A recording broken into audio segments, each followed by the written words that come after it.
नमस्कार साथियों। पिछली वीडियो में अपने बात कर रहे थे राजस्थान के सामान्य परिचय के बारे में। राजस्थान के सामान्य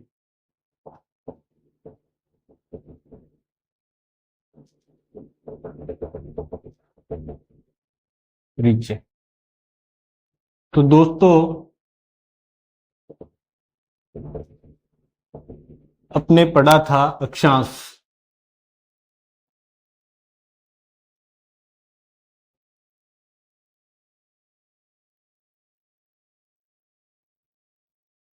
तो अक्षांश क्या होता है इसके बारे में कल मैंने आपको बता दिया था।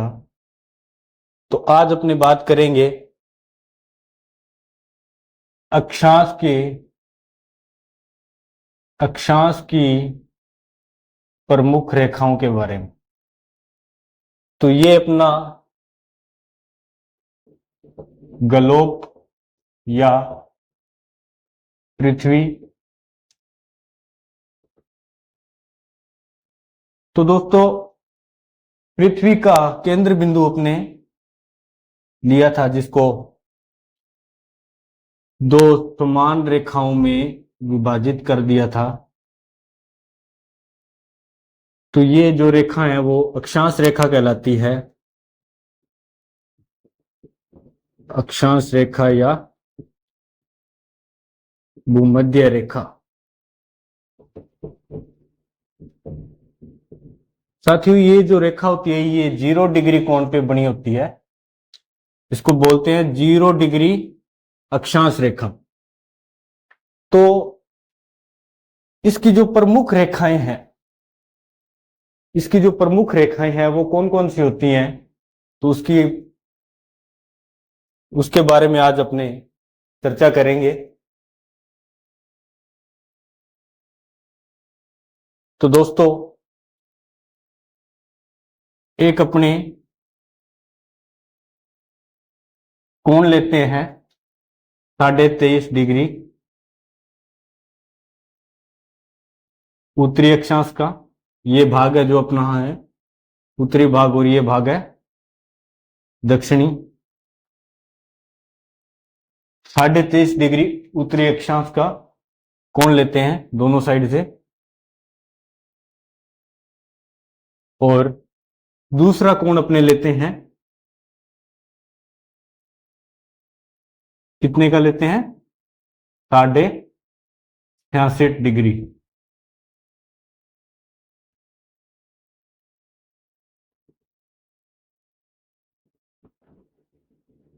तो दोस्तों,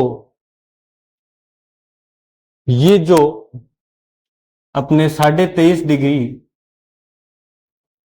कोण की एक जो काल्पनिक रेखा खींची है, यह रेखा क्या कहलाती है? यह रेखा दोस्तों कहलाती है कर्क रेखा। तो क्वेश्चन आ जाए कि कर्क रेखा किसे कहते हैं, तो आंसर ये रहेगा कि 23 डिग्री उत्तरी अक्षांश में खींची गई काल्पनिक रेखा को कर्क रेखा कहते हैं।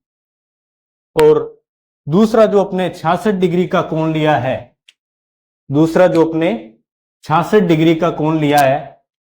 तो इसको अपने क्या कहते हैं? इसको कहते हैं अंटार्कटिक रेखा। जो अपने ये 66 डिग्री का कोण लिया है, इसको क्या कहते हैं? अंटार्कटिक रेखा। तो साथियों, अब अपने बात करते हैं दक्षिणी भाग की। तो ये अपना उत्तरी भाग हो गया, और अब अपने बात करते हैं दक्षिणी भाग की। तो दक्षिणी भाग में भी इसी तरह अपने 23.5 डिग्री का कोण लेते हैं। 23.5 डिग्री का कोण लेते हैं दोनों साइड से,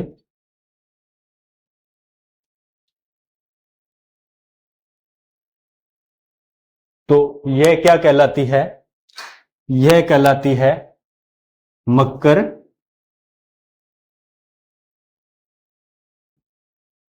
रेखा। ये क्या कहलाती है दोस्तों? मकर रेखा। और सेम इसी तरह 66 डिग्री का अपने कोण लेते हैं, 66.5 डिग्री का अपने कोण लेते हैं,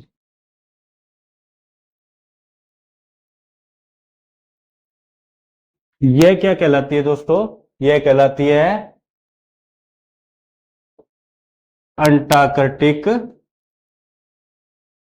अंटार्कटिक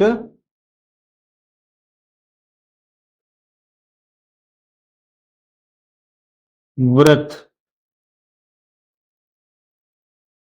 अब इसको अंटार्कटिक व्रत क्यों कहा गया है, ये बात करेंगे अपने अगले वीडियो में।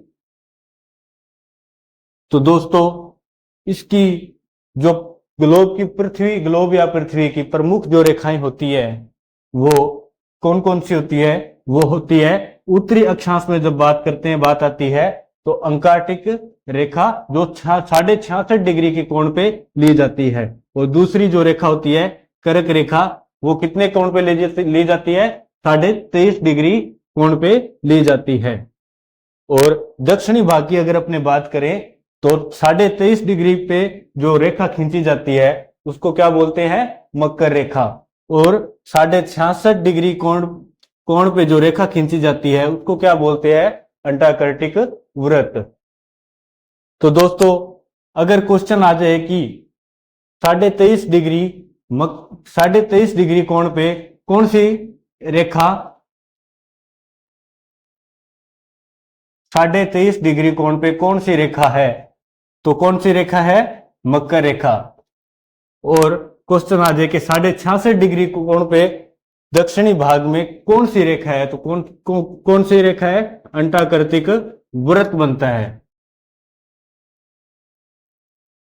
तो आगे चलते हैं। अब अपने बात आती है कि अक्षांश कितने होते हैं और अक्षांश रेखाएं कितनी होती है। अक्षांश कितने होते हैं और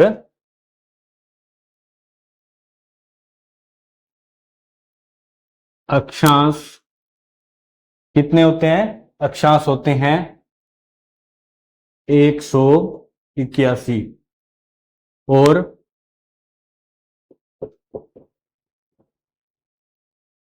179 अक्षांश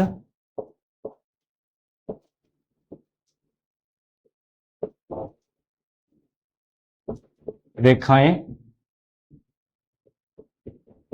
होती है। अब बात आती है कि 181 अक्षांश कैसे होते हैं और 179 अक्षांश रेखाएं कैसे होती है। तो दोस्तों, यह जो अक्षांश रेखा है, 0 डिग्री अक्षांश रेखा है, ये कितने कोण पे बनती है? 0 डिग्री पे बनती है। अब मान लो कि अपने यहां 1 डिग्री का, यहां 1 डिग्री का, 1 डिग्री का अपने कोण लेते हैं, और इसके बाद अपने कोण लेते हैं 20 डिग्री का कोण लेते हैं, इसके बाद अपने कोण लेते हैं 89 डिग्री का कोण लेते हैं। ठीक है, तो यहां से देखिए देखिए साथियों कि एक से, और यहां अपने क्या कोण लेते हैं? एक 90 डिग्री का कोण लेते हैं। तो यहां से 1 डिग्री से लेके 90 डिग्री के कितने कोण हो जाते हैं? 90 कोण हो जाते हैं। कितने कोण हो जाते हैं? 90 कोण हो जाते हैं। ठीक है। ठीक इसी तरह दक्षिण के अंदर, ठीक इसी तरह अपने दक्षिण के अंदर 1 डिग्री का कोण लेते हैं, फिर अपने 20 डिग्री का कोण लेते हैं, फिर अपने 89 डिग्री का कोण लेते हैं और ठीक इसी तरह यहां अपने 90 डिग्री का कोण लेते हैं। तो यहां से कितनी रेखाएं खींची जा सकती है? कितने कोण आगे? यहां से भी कितने कोण आगे? 90 कोण आगे। 90 कोण उत्तरी भाग के और 90 ही कोण दक्षिणी भाग के। अब बात आती है कि कोण 181 कैसे हुए? तो दोस्तों, ये जो अपने काल्पनिक रेखा खींची है 0 डिग्री अक्षांश पर, यह भी तो एक कोण है। 0 डिग्री अक्षांश पर जो रेखा खींची है वह भी तो एक कोण है।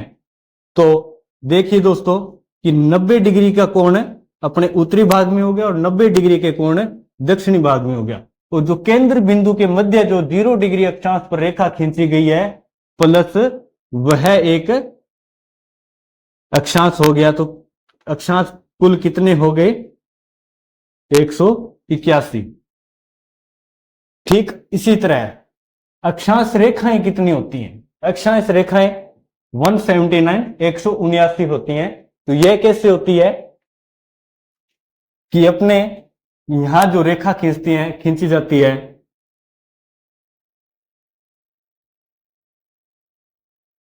यहां जो ये रेखा खींची जाती है 0 डिग्री अक्षांश पर, तो देखो साथियों कि यहां कितनी रेखाएं खींची जा सकती है? एक से लेके 89 तक, 89 डिग्री तक के कोण बनते हैं। तो कितनी रेखाएं खींची जाती है? 89 रेखाएं खींची जाती है। ठीक है।